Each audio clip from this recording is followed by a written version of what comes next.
Bonjour, bonjour, bonjour chez vous.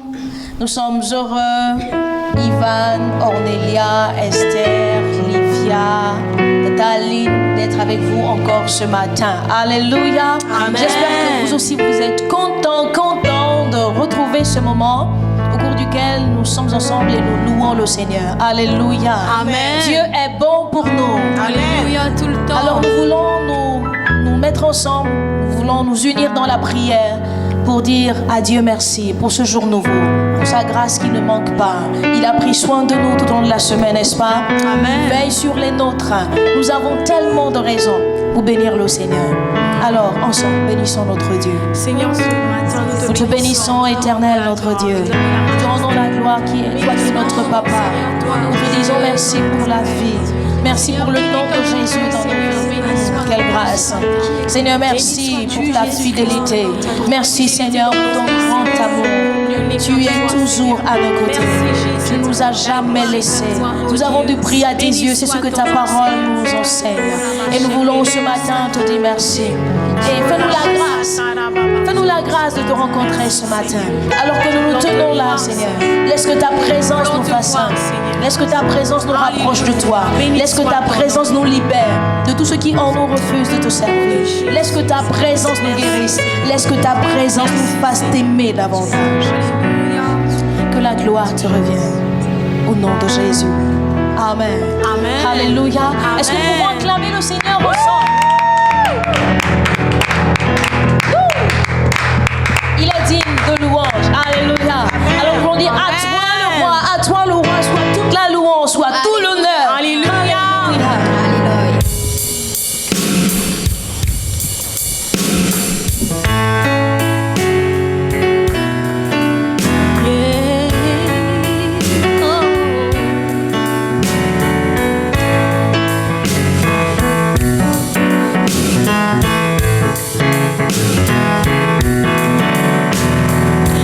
Toi le roi éternel, à toi le roi immortel, à toi le roi invisible, à toi Dieu le seul sage, à toi Dieu le seul sage, à toi, toi le roi éternel, à toi Seigneur, à toi le roi immortel.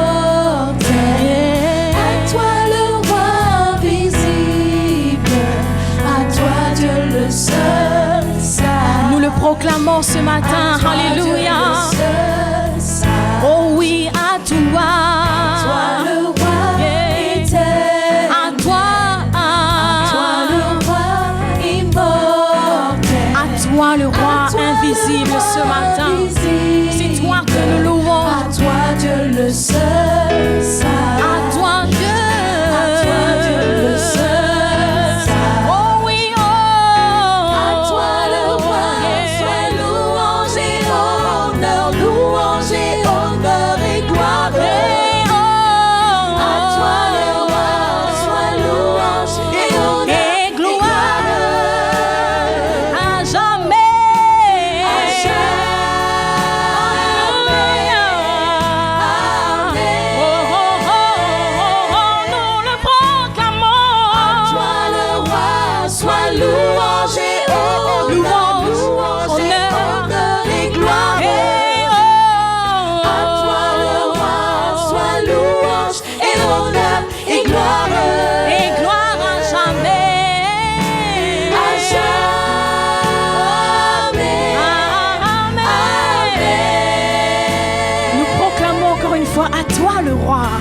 Toi le roi dans nos vies, à toi le roi immortel, à toi le roi invisible, à toi Dieu le seul sage, toi qui règnes d'âge en âge, à toi Dieu le seul sage, oh à toi le roi éternel, nous t'adorons, nous te louons ce matin.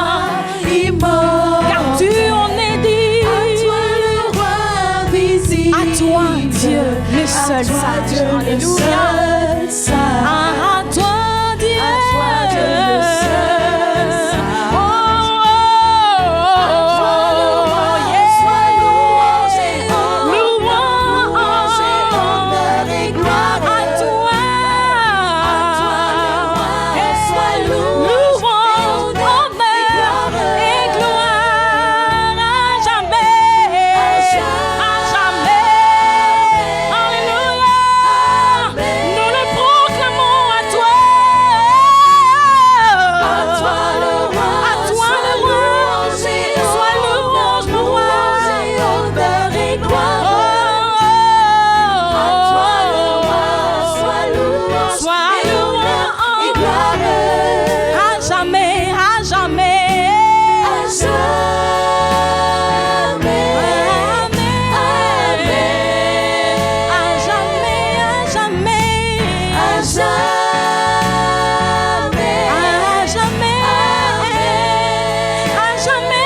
l'adoration, soit l'élévation.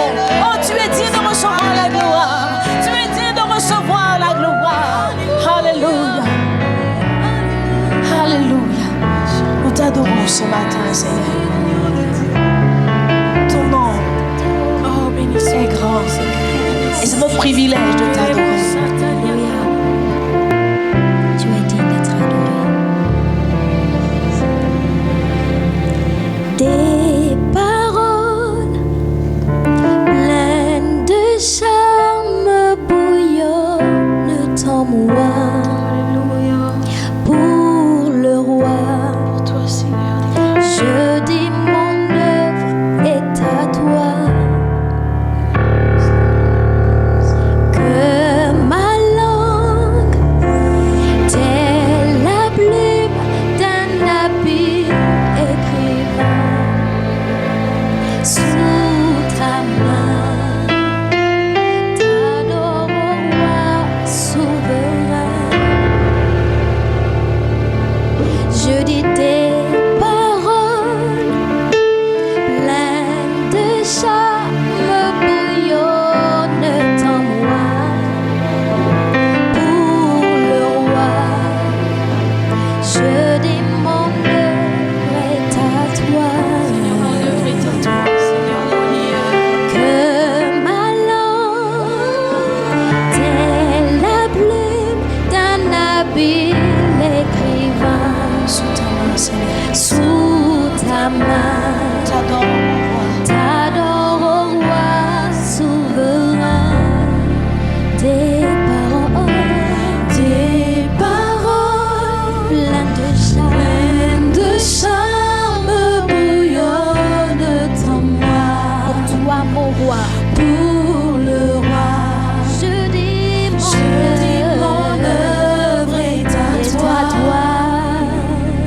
Que ma langue, telle la plume d'un habile écrivain, sous ta main, t'adore au roi souverain. Tes paroles, alléluia, pleines de charme bouillonnent en moi. Elles bouillonnent en moi pour toi. Pour le roi, je dis mon œuvre est à toi. Que ma langue, telle la plume d'un habile écrivain, sous ta main, t'adore au roi souverain. Tu es le plus beau de tous les fils de l'homme. Oui, Dieu t'a béni pour toujours. Oui, Dieu t'a béni pour toujours. Et la grâce qui coule de tes lèvres est un baume de vie, et un baume d'amour, un baume de vie et un baume d'amour. Des parfums se répandent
sa voix ce matin. Je suis malade d'amour pour toi, Et Seigneur. exprime tout son amour à Dieu.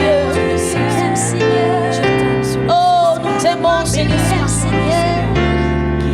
Nous t'aimons, Seigneur. Nous t'aimons, Seigneur. L'apôtre Jean écrit et dit, pour nous, nous l'aimons parce qu'il nous a aimés le premier. Tu nous as montré ton amour, Seigneur. Tu nous as montré ton amour. Et nous venons, oh Dieu, t'adorer. En retour, Seigneur, nous t'adorons. En retour, Seigneur, nous t'élevons. En retour, nous nous prosternons devant toi. En retour, nous t'offrons nos vies. En retour, nous t'offrons nos vies, Seigneur. Nous t'aimons, hein? Ton amour pour nous est trop grand. Ton amour pour nous est trop grand. Alléluia. Je t'aime, tu le sais. Je te porte dans mon cœur. Et mon cœur bouillonne d'amour pour toi. Tu es mon yaya. Je t'aime, tu le sais. Je te porte dans mon cœur. Et mon cœur bouillonne d'amour pour toi. Tu es mon yaya. Quelqu'un le dit avec moi ce matin. Je t'aime, tu le sais. Voilà. Je te porte dans mon Je cœur. te porte dans mon cœur. Et mon cœur bouillonne d'amour pour toi. Merci de m'avoir aimé. Tu es mon yaya. Je t'aime, tu le sais. Je t'aime, tu le sais. Je te porte dans mon cœur. Mon cœur bouillonne d'amour. Et mon cœur bouillonne d'amour pour toi. Tu es mon yaya. Je t'aime, tu le sais. Je t'aime, tu le sais. Je te porte dans mon cœur. Je te porte dans mon cœur. Mon cœur Et mon cœur bouillonne d'amour pour toi.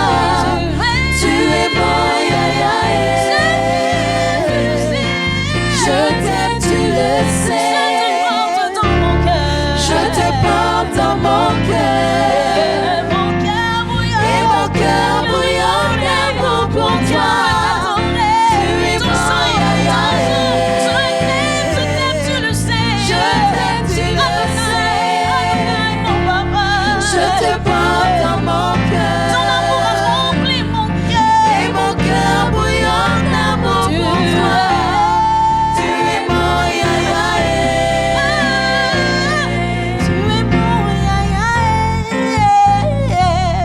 Tu es mon yaya.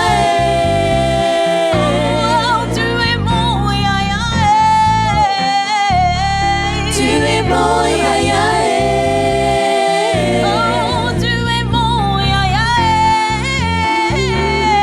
Tu es mon yaya. Celui sur qui je peux compter, tu es mon yaya. Tu es mon yaya. Je t'aime, tu le sais, le rends hommage. Je t'aime, tu le sais. Je te porte là dans Je mon te cœur. porte dans mon cœur. Disons avec notre cœur ce matin. Et mon cœur bouillonne d'amour pour toi. Tu es mon yaya. Je t'aime, tu le sais. Je te porte dans mon cœur. Et mon cœur bouillonne d'amour pour toi. Tu es mon yaya. Tu es mon yaya. Tu es mon yaya. Tu es mon yaya. Tu es mon rocher de tous les temps. Tu es mon rocher. Tu es mon rocher. Sur toi je peux m'appuyer. Sur toi je peux compter. Tu es mon rocher. Tu es mon rocher. Oui, tu es mon rocher, un abri sûr au jour de la détresse. Tu es mon Tu rocher. es mon rocher. Tu es mon rocher. Tu es mon rocher.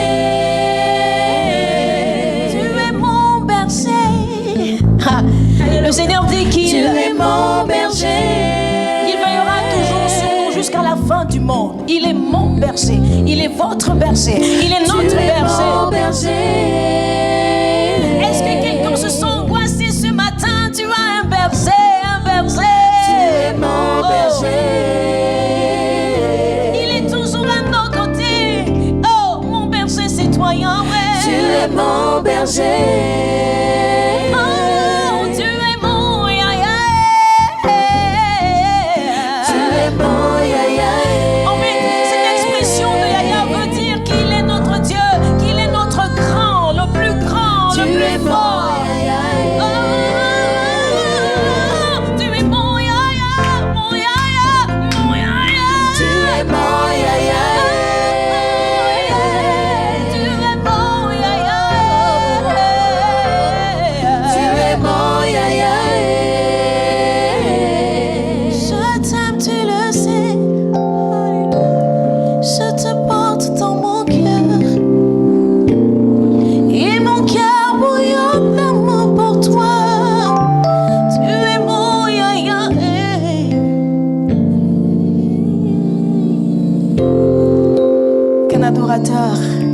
Élève sa voix ce matin. Tu es mon yaya. Tu es mon rocher. Disons-lui, disons-lui, disons-lui, disons-lui tout notre amour. Tu es mon amour. Disons-lui tout notre amour. Tu es tout pour moi, Seigneur. Déclarons ce qu'il est pour nous. Déclarons ce qu'il est pour nous. Tu es ma gloire. Tu es ma paix. Tu es ma délivrance. Tu es ma restauration. Tu es mon berger. Tu es ma force. Tu es ma forteresse. Tu es mon abri. Tu es mon abri sûr.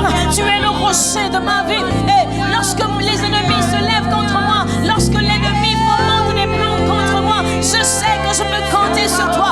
Lorsque la maladie se lève, je sais que je peux compter sur toi. Parce que tu es El Rapha, le Dieu qui me guérit. Tu es le plus grand, le plus grand, le plus grand.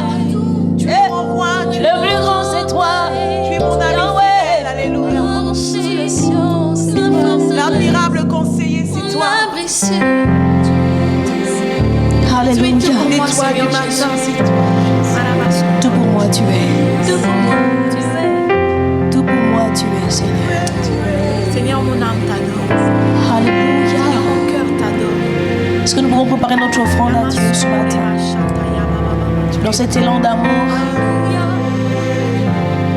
Tu es mon yaya. Tu es mon yaya. Oh, tu es mon yaya. Oh, oh, tu es mon yaya. Tu es mon yaya. Tu es mon yaya. Nous t'apportons notre offrande, Seigneur, ce matin. Reçois-la. Agrée-la, Seigneur. Tu es tout pour nous, Seigneur.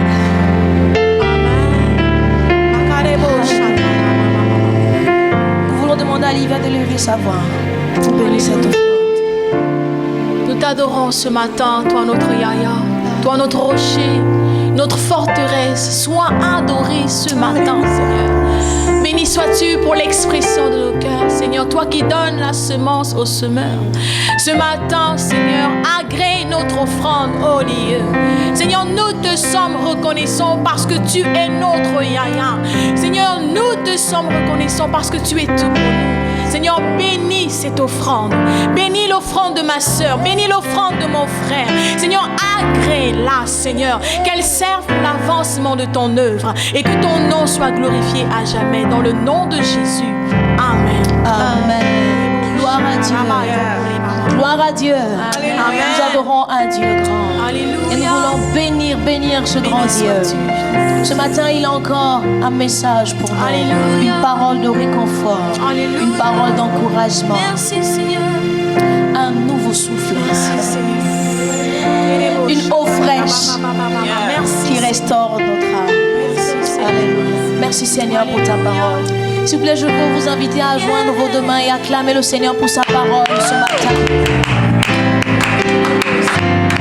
Nous te louons, nous t'adorons. Alléluia, alléluia, alléluia.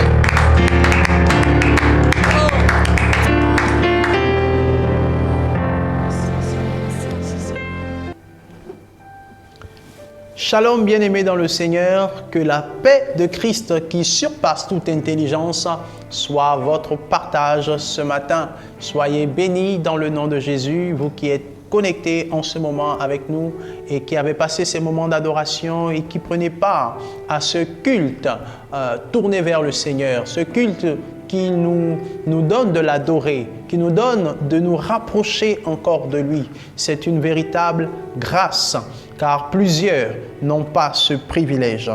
Et donc, je rends grâce à Dieu ce matin pour ce jour spécial. Je rends grâce à Dieu pour ces instruments particuliers qu'il a donnés à l'Église pour nous introduire, pour nous conduire dans sa présence afin de l'adorer. Que le Seigneur vous bénisse abondamment, Abdias, et vous aussi qui êtes connectés, soyez encore bénis. Nous voulons prier à présent pour partager ensemble la parole de ce jour. Prions le Seigneur, élevons nos voix ensemble de là où vous êtes. Rentrez en vous-même et dites merci au Seigneur pour l'opportunité, l'occasion qu'il nous donne aujourd'hui encore de communier autour de sa parole. Prions dans le nom de Jésus. Tendre Père, nous te rendons grâce ce matin pour le privilège que nous avons de communier au travers de ta parole. Merci Saint-Esprit, car assurément, tu as quelque chose à nous dire. Tu as une parole pour nous ce matin, pour nous encourager, pour nous aider, pour nous consoler, pour nous apprendre, pour nous enseigner, pour nous recadrer, pour nous emmener à nous rapprocher de toi, pour nous emmener à ressembler de plus en plus à Christ. Et c'est donc notre privilège ce matin de te dire merci Seigneur pour cela. Que toute la gloire te revienne dans le nom de Jésus-Christ. Amen. Soyez encore abondamment bénis. Je vous invite à disposer vos cœurs, car ce matin, nous voulons encore parler de la réconciliation. Tout au long de ce mois, nous voulons parler de ce thème, parce qu'il est extrêmement important pour les enfants de Dieu. Et même lorsque nous ne sommes pas encore enfants de Dieu, autrement dit, lorsque nous n'avons pas encore fait l'expérience de la nouvelle naissance, nous parlons souvent de réconciliation même dans nos familles, parce qu'il y a souvent des situations qui occasionnent des frustrations entre des personnes d'une même famille, des amis et autres, des collègues. Et souvent, la question de la réconciliation est soulevée. Mais ce matin, nous voulons précisément parler de l'homme au cœur de la réconciliation. Et d'entrée de jeu, j'aimerais déjà lever l'équivoque sur la place de Dieu dans le processus de la réconciliation. Évidemment, je me dis, tout comme vous, là où vous êtes, que si nous disons l'homme au cœur de la réconciliation, la question qui vient tout de suite à notre esprit, c'est quelle est la place de Dieu alors dans la réconciliation entre deux personnes ou alors entre une personne et Dieu? Où est alors la place que Dieu occupe? Alors j'aimerais tout de suite lever l'équivoque sur cette question en rappelant que Dieu est l'auteur et l'initiateur de la réconciliation. Et donc, la place de Dieu n'est pas remise en cause lorsque nous parlons de l'homme au cœur de la réconciliation. Dieu est l'auteur, Dieu est l'initiateur et c'est aussi Dieu lui-même qui parachève l'œuvre de la réconciliation. Parce que Dieu veille lui-même à ce que ce processus se passe très bien. Christ a dit, ce n'est pas vous qui m'avez choisi, mais c'est moi qui vous ai choisi. Et par conséquent, c'est Dieu lui-même qui initie le processus de la réconciliation dans nos vies. Et c'est lui aussi qui veille à parachever cela. Toutefois, Dieu a choisi de collaborer avec l'homme et il a choisi notamment de placer l'homme au cœur même de ce processus. Il a placé l'homme au centre même de ce processus. Et c'est donc ce que nous verrons tout au long de ce message ce matin. Et je suis convaincu que le Saint-Esprit aura une parole pour vous ce matin. Le Saint-Esprit a certainement quelque chose à vous communiquer. Alors, je vous invite à disposer encore vos cœurs.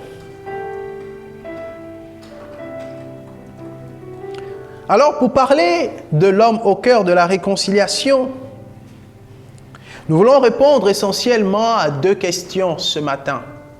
Ces 2 questions vont nous conduire tout au long de ce message. Des questions pourtant simples, mais importantes pour la compréhension de ce sujet.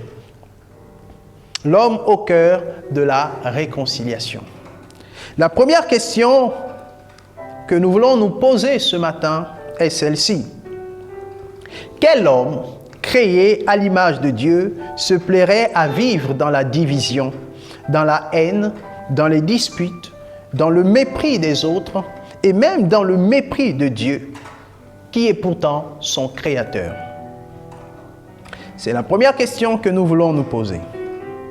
Quel homme créé à l'image de Dieu se plairait à vivre dans la division, dans la haine, dans les disputes, dans le mépris des autres et dans le mépris de Dieu, qui pourtant est son Créateur?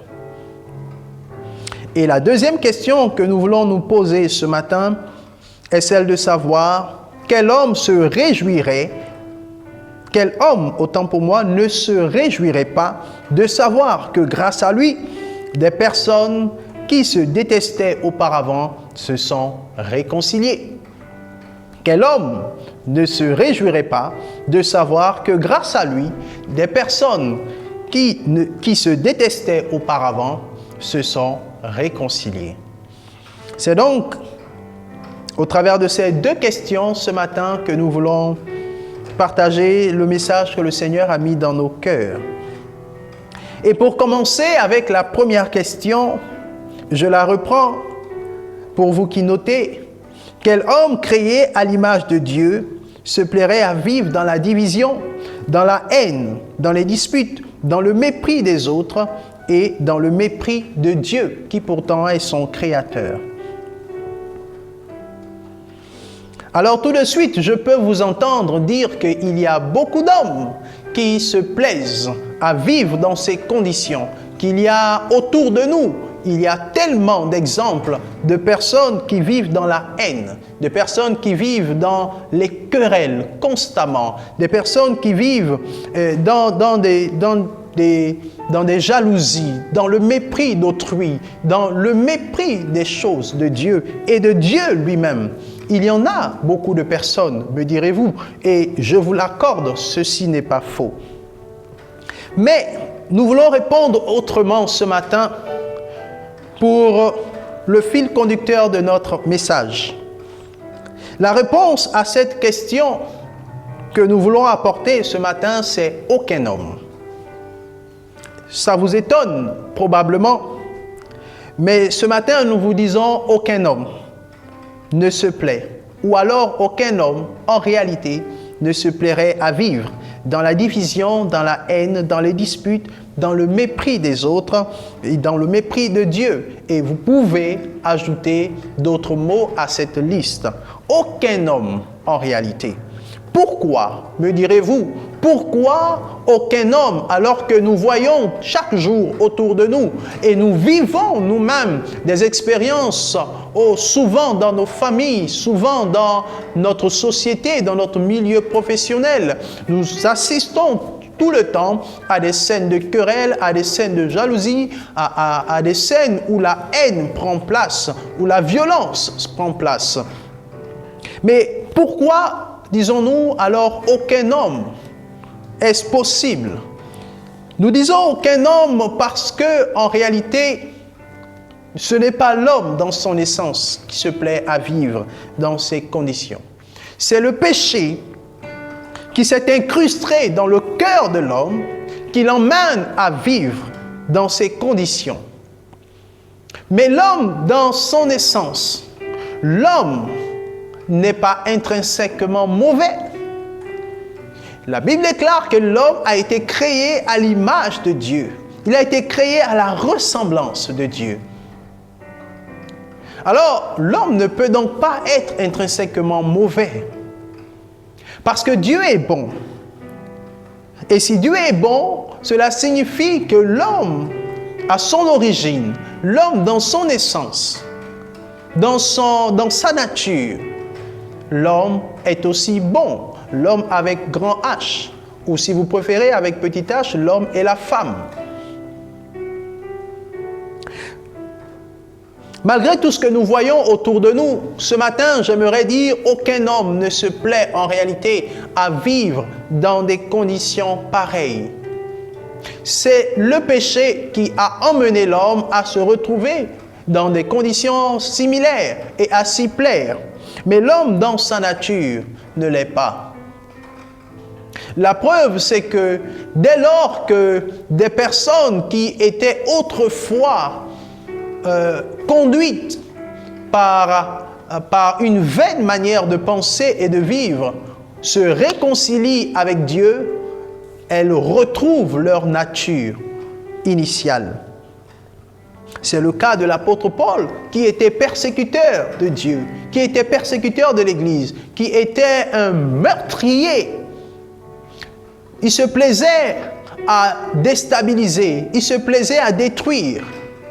Mais voyez-vous, lorsqu'il s'est réconcilié avec Dieu, il a retrouvé sa vraie nature d'une personne bonne, sa nature d'une personne agréable. Qui aurait pu le penser? Et par conséquent, lorsque nous voyons constamment autour de nous des scènes dramatiques, des scènes que nous déplorons dans nos milieux chrétiens ou alors dans nos familles et autres, nous devons comprendre que c'est le péché qui en est l'origine. Parce que Dieu n'est pas mauvais, Dieu est bon. Alors je conclus que dès lors qu'on se trouve à la porte ou au seuil des divisions, de la haine, du mépris vis-à-vis des autres, nous devons faire attention et savoir que le péché se couche à notre porte. Nous devons être vigilants. Quand bien même nous considérons sauvés et transformés, quand bien même nous considérons avoir la vérité, nous devons faire attention à ne pas laisser le péché gangréner et nous emmener à vivre de manière opposée à notre nature, à la nature que Dieu nous a donnée. Cela est possible parce que la Bible nous dit, au travers de l'apôtre Paul dans Éphésiens, de ne pas attrister le Saint-Esprit. Ça veut donc dire que nous pouvons attrister le Saint-Esprit par notre façon de faire, notre façon de fonctionner. Nous devons donc faire attention. Nous devons veiller à nous réconcilier avec le Seigneur. C'est la raison pour laquelle l'apôtre Paul a supplié les Corinthiens de se réconcilier avec Dieu. Nous pouvons lire ce texte dans 2 Corinthiens au chapitre 5, au verset 20. Vous pouvez ouvrir vos Bibles avec moi, nous lirons 2 Corinthiens chapitre 5, verset 20. Il dit: « Nous faisons donc les fonctions d'ambassadeurs pour Christ, comme si Dieu exhortait par nous. Nous vous en supplions au nom de Christ, soyez réconciliés avec Dieu. » Nous vous en supplions au nom de Christ, soyez réconciliés avec Dieu. Bien-aimés, vaut mieux avoir des problèmes avec les hommes plutôt que d'avoir des problèmes avec Dieu. Si nous avons des problèmes avec les hommes, alors Dieu peut nous secourir. Mais si nous avons des problèmes avec Dieu, si nous ne nous réconcilions pas avec Dieu, quel homme pourrait venir nous secourir? C'est pourquoi l'apôtre Paul supplie les Corinthiens de se réconcilier avec Dieu. Il dit que nous faisons donc les fonctions d'ambassadeurs pour Christ, comme si Dieu exhortait par nous. Et je crois que ce matin, Dieu exhorte par moi pour vous dire, soyez réconciliés avec Dieu. Et lorsque vous vous serez réconciliés avec Dieu, vous-même aussi, vous devenez un ambassadeur pour dire à d'autres personnes, soyez réconciliés avec Dieu.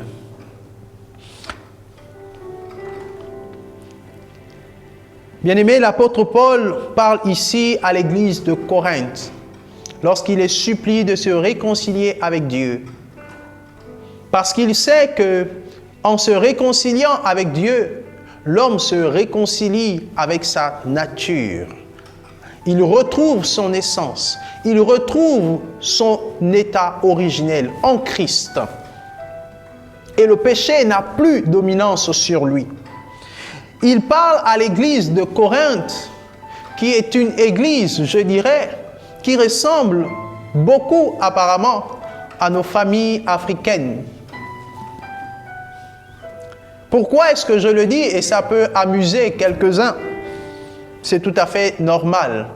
Parce que l'église de Corinthe était une église où il y avait beaucoup de disputes, de querelles. Il y avait de la jalousie au milieu des membres. Il y avait beaucoup d'actions qui relevaient de la chair et non de l'esprit.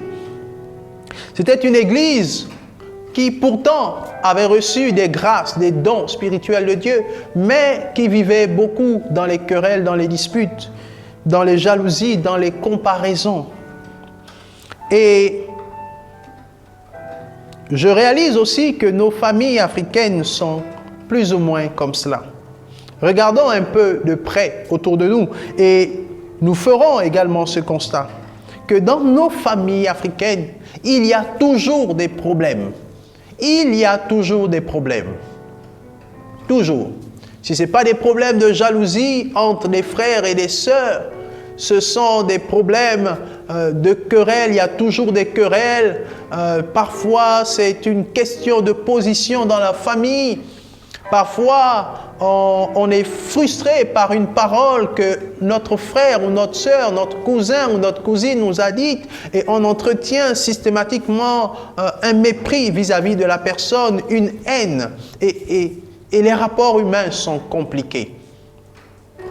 Mais je préfère parler spécifiquement de nos familles africaines parce que nous sommes en Afrique et parce que c'est ce que nous vivons au quotidien.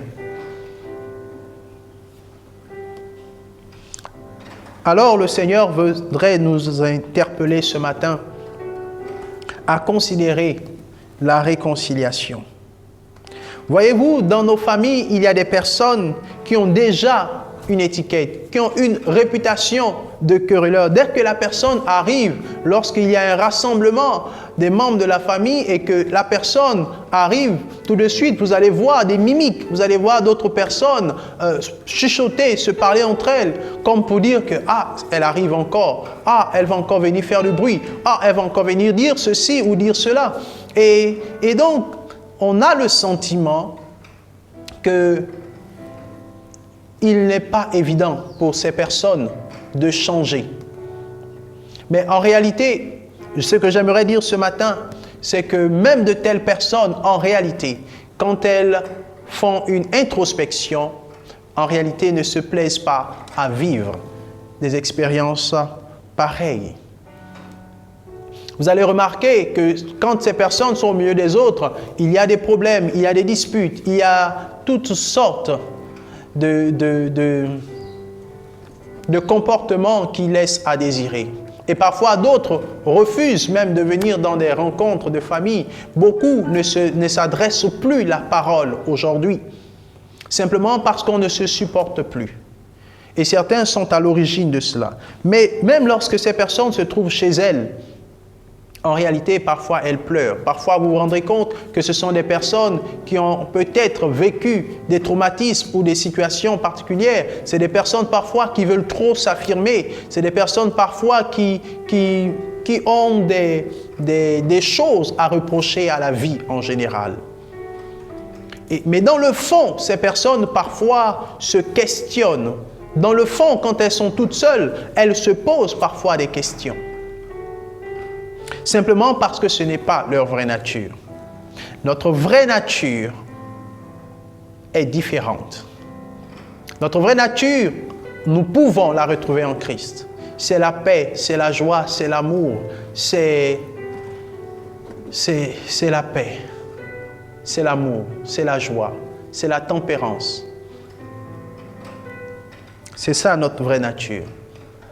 Et donc le Seigneur voudrait que nous puissions nous réconcilier avec lui, comme a dit l'apôtre Paul, pour retrouver cette nature, pour retrouver cette capacité de nous projeter dans ces comportements qui plaisent à Dieu. Et donc, à cette première question, nous dirons aucun homme en réalité ne se plairait à vivre ainsi. Parce que notre nature est différente. Et si vous vous retrouvez dans cette situation, je vous encourage à rechercher la face de Dieu. Je vous encourage à rechercher votre vraie nature, votre vraie identité, en vous réconciliant avec Dieu. Et pour se réconcilier avec Dieu, recevez Jésus dans votre cœur, dans votre vie, et faites-lui la place. Acceptez de suivre ses recommandations.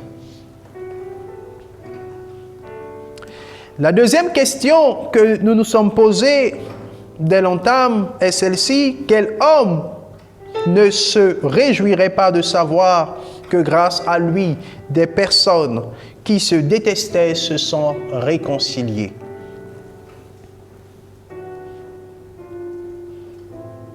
Quel homme ne se réjouirait pas de cela? Vous conviendrez avec moi que dans nos familles, lorsque il y a des dissensions, lorsqu'il y a des divergences, et que nous parvenons à amener des personnes à se réconcilier, il y a une joie qui déborde dans les cœurs. Et lorsque nous nous retrouvons au cœur même, au centre même de cette joie, de cette réconciliation, nous sentons aussi une certaine joie. Nous avons le sentiment d'un devoir qui a été accompli. Et c'est ainsi que dans nos familles, il y a ceux qu'on appelle les sages. C'est des personnes à qui Dieu a donné une parole de sagesse pour apporter des solutions lorsque ça ne va pas. Et il y a comme ça donc dans nos familles des personnes. Et je suis convaincu qu'au-dedans d'elles, ces personnes sont fières d'elles-mêmes. Je suis convaincu qu'au-dedans d'elles, ces personnes sont contentes chaque fois qu'elles apportent une solution au travers de la sagesse que Dieu leur a donnée. Parce que c'est aussi dans l'essence de l'homme d'emmener d'autres hommes à se réconcilier. Et je dirais aussi que c'est dans l'essence de l'homme d'amener d'autres hommes à se réconcilier avec Dieu lorsque nous avons nous-mêmes déjà fait l'expérience de la réconciliation avec Dieu. C'est très important de savoir que lorsque nous nous réconcilions avec Dieu, nous avons maintenant un devoir de travailler à la réconciliation des autres. Nous devons travailler à la réconciliation des autres avec Dieu et travailler à la réconciliation des autres entre eux-mêmes. Nous devons être des porteurs de paix et des porteurs de grâce dans nos familles, dans nos milieux professionnels, dans nos églises. Nous devons être des porteurs de solutions. Nous devons amener la réconciliation pour avoir le sentiment d'un devoir accompli. Lisons ensemble ce texte, toujours de 2 Corinthiens, chapitre 5, le verset 19. Cette fois, l'apôtre Paul nous donne une information importante. 2 Corinthiens, chapitre 5, verset 19. Alors il dit, « Car Dieu était en Christ, réconciliant le monde avec lui-même, en n'imputant point aux hommes leurs offenses. Et il a mis en nous la parole de la réconciliation. » Donc, lorsque Christ est venu, Dieu était en lui pour réconcilier le monde avec lui-même. C'est pourquoi nous disions au début que Dieu est l'auteur et l'initiateur de la réconciliation. Donc, Dieu réconciliait le monde avec lui-même en n'imputant point aux hommes leurs offenses. La partie la plus intéressante est la suivante. Et il a mis en nous la parole de la réconciliation. Alors Dieu a fini sa part avec Christ. Et il a ensuite mis en nous nous qui nous sommes réconciliés avec lui. Il a ensuite mis en nous aussi la parole de la réconciliation. Il nous a donc rendus capables de réconcilier d'autres personnes. Il nous a rendus capables d'emmener d'autres personnes à se réconcilier avec lui. C'est notre grâce, c'est notre privilège. En cela, nous sommes supérieurs aux anges.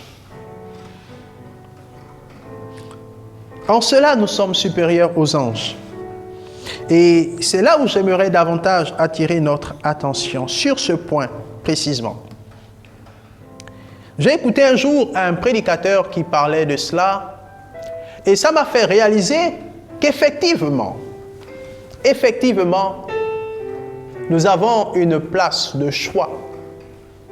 Une place de choix même par rapport aux anges. Comme illustration, prenons Actes au chapitre 10 et regardons attentivement cette histoire de Corneille. Si vous avez vos Bibles, Actes des Apôtres au chapitre 10. Nous lirons à partir du premier verset. Actes des Apôtres, chapitre 10. C'est l'histoire de Corneille. La Bible dit ceci: il y avait à Césarée un homme nommé Corneille, centenier dans la cohorte dite italienne. Cet homme était pieux et craignait Dieu. Et avec toute sa maison, il faisait beaucoup d'aumônes au peuple et priait Dieu continuellement. Vers la 9e heure du jour, il vit clairement dans une vision un ange de Dieu qui entra chez lui et lui dit: Corneille! Les regards fixés sur lui, et saisi de froid, il répondit: Qu'est-ce, Seigneur? Et l'ange lui dit: Tes prières et tes aumônes sont montées devant Dieu, et il s'en est souvenu. Envoie maintenant des hommes à Joppé et fais venir Simon, surnommé Pierre. Il est logé chez un certain Simon Corroyeur, dont la maison est près de la mer. Dès que l'ange qui lui avait parlé fut parti, Corneille appela 2 de ses serviteurs et un soldat pieux d'entre ceux qui étaient attachés à sa personne. Et après leur avoir tout raconté, il les envoya à Joppé. Et nous connaissons la suite de l'histoire. Vous pourrez plus tard lire tranquillement toute l'histoire, mais je voudrais m'arrêter là et en quelques secondes expliquer la suite. La suite, c'est que les envoyés vont arriver chez Pierre. Pierre va venir chez Corneille. Corneille va rassembler toute sa famille à ce moment-là. Alors Pierre va prêcher l'évangile. Et au moment où Pierre était en train de prêcher l'évangile, la Bible déclare que le Saint-Esprit est descendu sur eux et tous ont été baptisés. Et par la suite, ils vont prendre le baptême d'eau. Alors, voici Corneille qui va être réconcilié avec Dieu. Mais une remarque importante, c'est que il a fallu que Pierre vienne annoncer à Corneille et sa famille l'évangile. La question que l'on peut se poser, c'est que Dieu a envoyé un ange. Mais pourquoi cet ange-là n'a-t-il pas fait le job? Permettez-moi l'expression. Pourquoi cet ange n'a-t-il pas emmené Corneille à recevoir le salut? Pourquoi cet ange? Pourtant, l'ange était en mission. Dieu avait envoyé l'ange vers Corneille. Parce que Dieu s'était souvenu de ses aumônes. Et Dieu, en se souvenant des aumônes de Corneille, Dieu a réalisé qu'il fallait nécessairement, obligatoirement, amener Corneille à recevoir Christ. Et Dieu envoya un ange. Mais cet ange n'a pas fait ce travail de réconciliation. L'ange a plutôt orienté Corneille vers Pierre. Il a demandé à Corneille d'envoyer des serviteurs vers Pierre. Simplement parce que les anges n'ont pas reçu ce mandat. Les anges n'ont pas reçu cette mission de réconciliation. Non, les anges n'ont pas ce privilège. Les anges n'ont pas ce droit, ils n'ont pas ce privilège. Ce sont les hommes qui ont reçu ce privilège de réconciliation. Ce sont les hommes, pas les anges. Alors, les anges peuvent se révéler, les anges peuvent nous annoncer des messages, mais les anges n'ont pas reçu ce mandat de réconcilier les hommes avec Dieu. Autrement, cet ange aurait pu amener Corneille à se réconcilier. Mais il a fallu que Pierre vienne. Il a fallu que celui qui avait le mandat se déplace. Peut-être ça aurait pu être quelqu'un d'autre. Et aujourd'hui, peut-être nous nous retrouvons dans les mêmes circonstances. Ça peut être nous à la place de Pierre. L'important est qu'il a fallu que ce soit un homme qui a reçu de Dieu le mandat de réconcilier pour faire ce travail. Alors nous pouvons recevoir des visions, des songes où les anges nous parlent. Mais les anges ne feront pas ce travail à notre place parce que c'est nous qui avons reçu le mandat. En cela, nous sommes supérieurs aux anges. Parfois, je me dis quelquefois que peut-être un ange perché là-haut voit ce qui se passe et se dit « Oh, si je pouvais sauver cette personne en l'amenant à réaliser qu'elle est dans l'erreur, qu'elle est dans le péché, je l'aurais fait. » Malheureusement, les anges n'ont pas reçu ce mandat.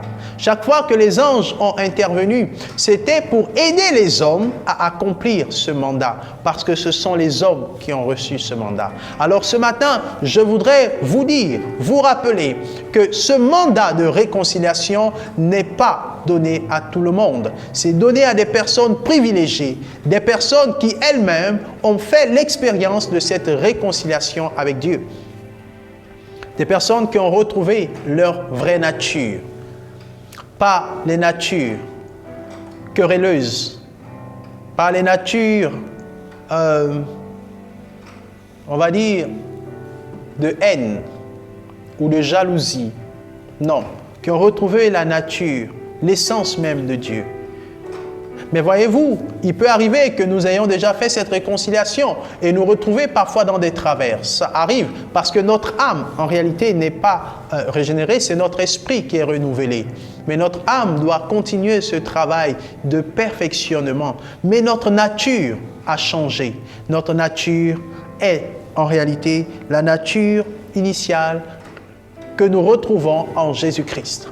Alors ce matin, si vous avez des difficultés avec l'un de ces domaines, l'un de ces comportements dénoncés souvent par l'apôtre Paul quand il parle de l'église de Corinthe, je vous encourage à vous réconcilier avec Dieu. Alors, premièrement, je voudrais vous rappeler que le Seigneur voudrait que nous nous réconcilions avec lui pour retrouver notre nature. Et deuxièmement, que nous puissions en retour, pour dire merci au Seigneur, certainement, mais aussi parce que ça fait désormais partie de notre essence, travailler à la réconciliation des personnes entre elles et surtout à la réconciliation des personnes avec Dieu, que ce soit dans nos familles respectives, que ce soit dans les divers milieux professionnels ou autres que nous fréquentons au quotidien. Je vous en conjure par les compassions de Christ.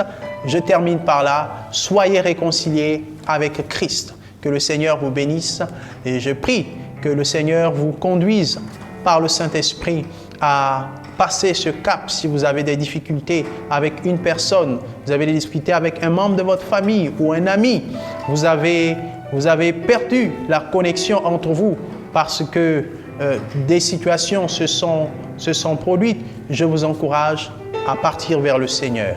Je vous encourage à rechercher la face du Seigneur. Parce que ce n'est que lui seul qui vous a donné le mandat de réconcilier, qui peut ensuite vous restaurer afin que vous soyez à nouveau capable d'apporter cette réconciliation. Que le Seigneur vous bénisse. Je vous encourage à prier maintenant et à demander cette grâce, cette faveur au Seigneur. Que l'Esprit de Dieu vous fortifie. Si l'Esprit de Dieu était attristé dans votre vie, que vous puissiez prier afin qu'il vous restaure et que ce mandat que vous avez reçu ne soit pas un gâchis, que vous puissiez en faire bon usage et que vous-même d'abord soyez réconciliés avec Christ. Prions le Seigneur. Notre Dieu et notre Père, nous voulons encore ce matin te rendre toute la gloire. parce que tu nous as parlé au travers de ce message sur la réconciliation. Certainement, tu voudrais que je me réconcilie avec toi. Quelque part, Seigneur, j'ai des failles et quelque part, j'ai manqué d'agir pour te faire plaisir ou d'agir conformément à ma nature. Seigneur, et j'ai souvent mal agi. Alors aujourd'hui, j'aimerais encore me réconcilier avec toi. Merci pour ta parole qui me délivre ce matin. Merci Saint-Esprit pour cette œuvre, car c'est toi qui parles à mon cœur. Seigneur, je voudrais aussi ce matin être cet instrument qui a reçu ce mandat de réconciliation. Je voudrais être cet instrument qui réconcilie les autres. Je voudrais faire usage de cette parole de réconciliation que tu as mise en nous. De cette parole de réconciliation qui est désormais notre grâce, qui est notre partage. Seigneur, que tu puisses m'utiliser dans ma famille et dans les divers milieux que je fréquente pour être une source de bénédiction, pour apporter la réconciliation des hommes avec toi, Seigneur. Je te rends toute la gloire ce matin dans le nom puissant de Jésus. Amen. Soyez bénis dans vos maisons respectives. Je vous prie encore de vous rapprocher du Seigneur et il vous fera assurément beaucoup de bien. Bon dimanche chez vous. Que la paix de Christ, qui surpasse toute intelligence, soit votre partage au nom de Jésus. Amen. Et à très bientôt. Personne comme toi, Jésus. Personne comme toi, Jésus. Personne comme toi, Jésus.